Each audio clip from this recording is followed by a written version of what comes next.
Okay, welcome back, you guys, to another video with your boy Brandon, Financial Freedom Edge. Yes, it's the beginning of a new year. Yes, we all overspent on the holidays. I know you did because I did, right? We all bought things that we shouldn't have bought. We over-splurged on our friends, families, and loved ones, right? Now is the time, the beginning of a new year, the beginning of your next paycheck. Now is the time where you really need to get serious about your finances. 2025, you guys, I don't know if you've been looking at the prices of milk, the prices of eggs, the prices of gas have been a little bit reasonable-ish. Price of rent, price of, mortgage, interest rates, everything, it's not going down, you guys. It's not going down. And I'm struggling with this too. Like financially, I'm all right, but I'm noticing this. Like I'm seeing it. The prices of things are not coming down. Inflation bumped up everything to a new baseline.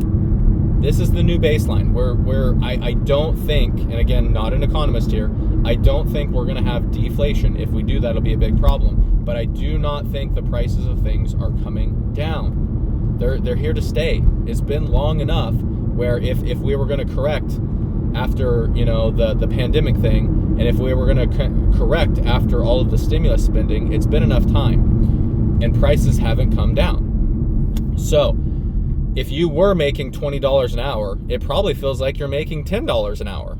If you were making $30 an hour, it probably feels like you're making $20 an hour, right? Like you can't.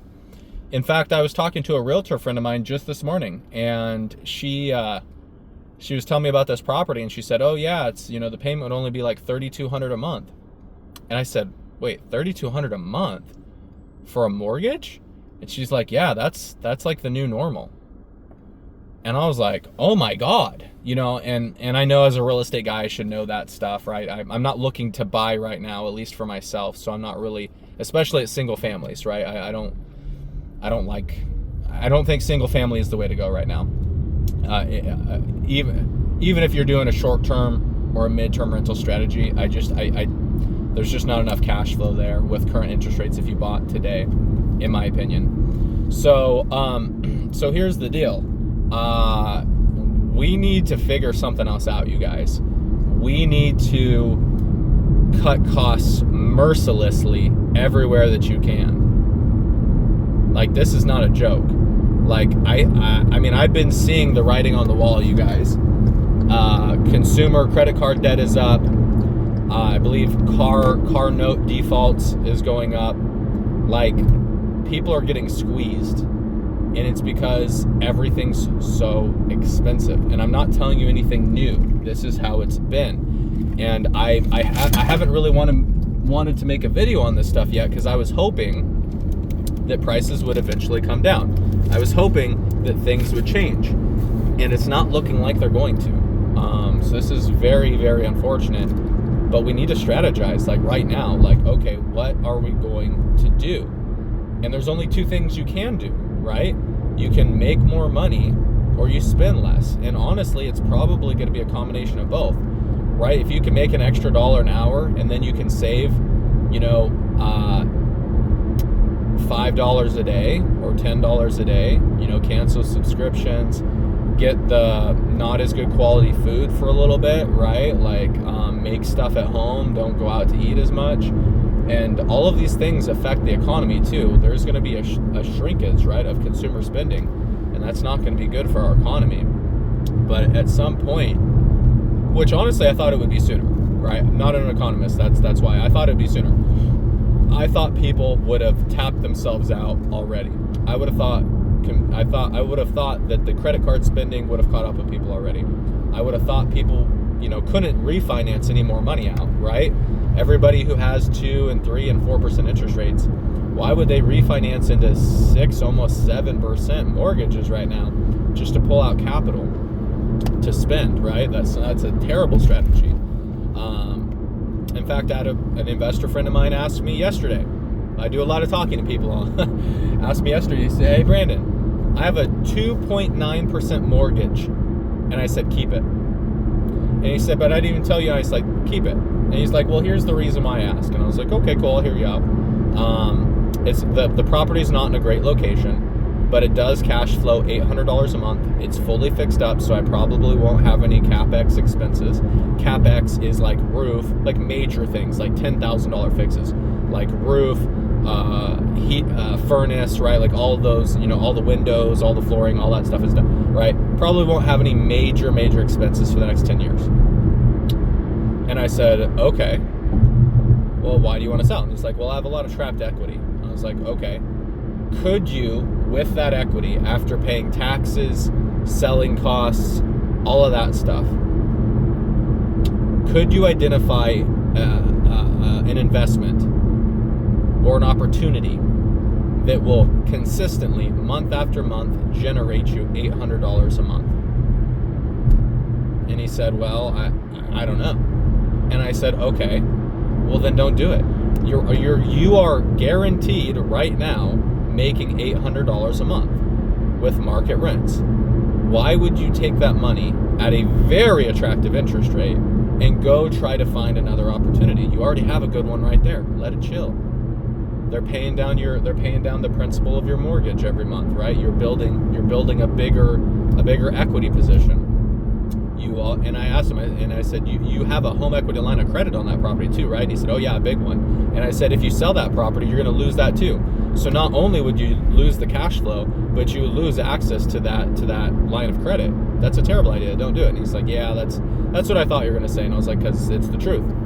So anyways, if you have good opportunities, if you have rentals and they're cash flowing and they're low interest rates, probably just have to keep those things, because if you were to buy, and this is what the house that my realtor friend was telling me about, it's not even a house, it's a townhouse with an HOA, a $370 HOA. And basically you're going to be living in a townhouse, which is a row of people, with an HOA telling you what you can and can't do, paying $3,200 a month and paying full market value. That doesn't sound like a great deal. And the fact that it's the new normal, I literally texted her in exclamation points. I said, no wonder why people are renting, because it literally doesn't, $3,200, and that's before utilities, you guys. Utilities is like another $500, and then you got car payment, right? I mean, that's just insane. I mean, you're almost hitting $4,000 a month for a place to live, and that you're only there for maybe 8 to 10 hours a day, right? Because you sleep and then you hang out there, maybe 12 hours, but then you go out and hang out with people, you go do work. If you work from home, it's a little bit different. But I was just like, geez, man, this is crazy. No wonder why people aren't buying houses right now. You literally can't. You can't afford to live. So, I mean, that definitely puts it in perspective for me as a landlord. Like, I don't want to price people out of living.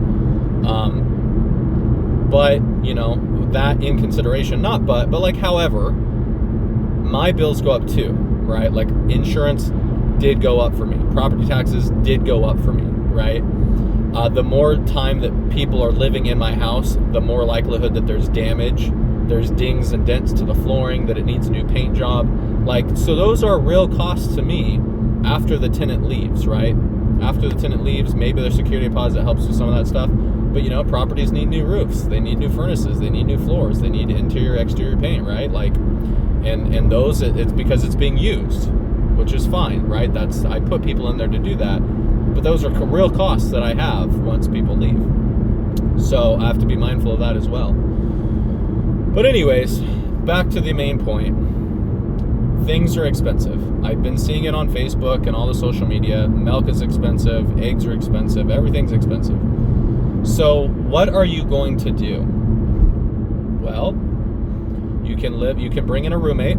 That's one option if you have a room. I mean, I've even seen people like, hey, I'll rent my couch out for a couple $100s a month, right? That really helps a friend, right, who's in a tough situation. That helps you. That's extra money, right? Is it going to be uncomfortable? Sure, yeah. I remember when I first got started, I almost rented out my couch too. I was just like, dang, I could sure use a couple extra $100, But the other tenants didn't really like that idea. So majority rules. But I mean, that's an option, right? If everybody's okay with it, that's an option. What can you do to earn more money? Well, that kind of depends. Depends on your skill set. Depends on what's available to you. Depends on if you're willing to put in the work. If you're willing to take the risks. If you're willing to do the hard things. And, that really totally up to you and how you guys want to live your life. Wow. Yeah, I'm sorry, just a little distracted. I saw a house that... Crazy story. I'll have to tell you guys about it later. But this is Marina Drive. We got this very nice view of the river here. In fact, let me see if I can show you guys. Very nice view of the river.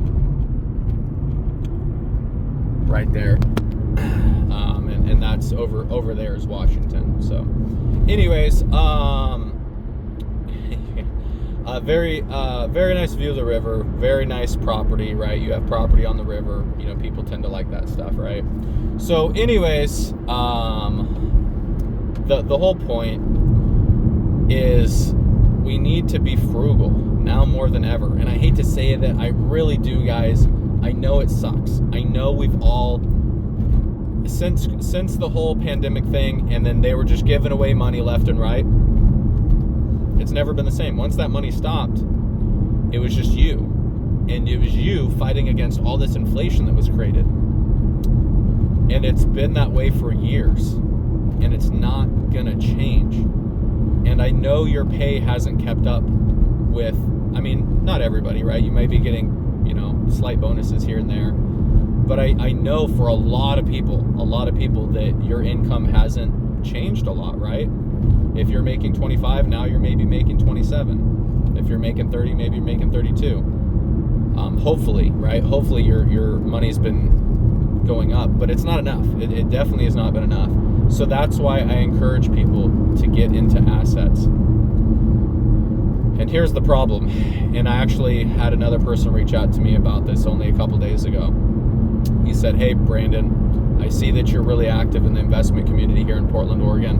I wanted to chat with you and see if I could pick your brain." And I said, "Sure, man, what's up?" Me and my wife have $80,000 saved up. I was like, whoa, okay, that's crazy, 80,000. And we want to get into investing in real estate. I was like, awesome. Well, you guys started with way more money than I did, right? I did it by myself, and I only had $20,000. You guys had 5x more money than I did when I started. And I said, well, my advice to you is the same as my advice to everybody. It's too expensive to live right now with these interest rates. Buy a multifamily property, preferably a 4-unit building. Have those other 3 people help you offset the mortgage. And he said, well, my job requires that I live on site. It was like an adult foster care home or something, so he's like a nurse or something. And so I have to live here at the house with I'm like on call 24/7. And he makes great money. And I said, well, that's going to be a problem. Because if you can't own or occupy the property, you're going to be putting 25% down, which is a lot of money. It's more than 80,000, I promise. And I said, and I can't even really advise you to go get a house because it won't cash flow. Even if you put $80,000 down, it won't cash flow. So I told him, I said, man, because he said they wanted to continue doing the adult foster care thing. They said they make a lot of money doing that. They want to open up their own business. I said, probably the best thing for you to do with that $80,000 is find an owner-operator of an adult foster care home that already has the real estate and that has the license and the operation and the tenants, right, the patients. I'm not exactly sure what you call them. And see if you gave them $80,000 down and you got a loan for a chunk, if they'd be willing to work with you. And so anyways, we talked a little bit about that. But yeah, everything's expensive. Housing is expensive. Buying assets is expensive. It's really tough right now, you guys. And I don't want to seem doom and gloom. I really don't. I don't want to be Debbie Downer. I don't want to be the FUD guy. but things are getting tough, and I don't know, even with the new incoming administration, however you feel about that, I don't know if that's going to make a noticeable difference on people's day-to-day lives. I just don't. I hope it does. I hope it does, right? Like, I mean, for me too, right? But anyways, I don't have a solid answer for you guys, right? I don't know your financial situation. I'm not a financial advisor. I don't have any licenses, none at all. I'm just a guy on YouTube making educated, semi-educated guesses, and just trying to give you guys my opinion. Anyways, you'll never be wrong for spending less. You'll never be in the wrong for making more money.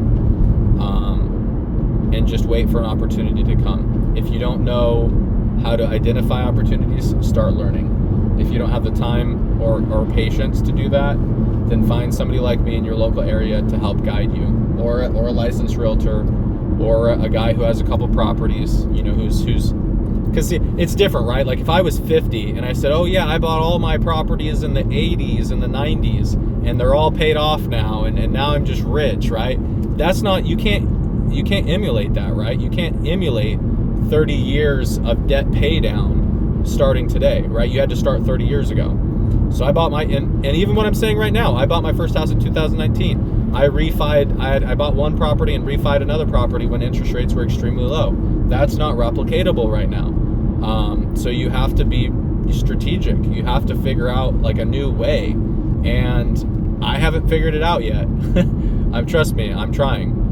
So anyways, you guys, I really appreciate you. Thank you so much. Let me know if you guys have any questions, suggestions, thoughts. Let me know if there's any topics that you guys like to hear about.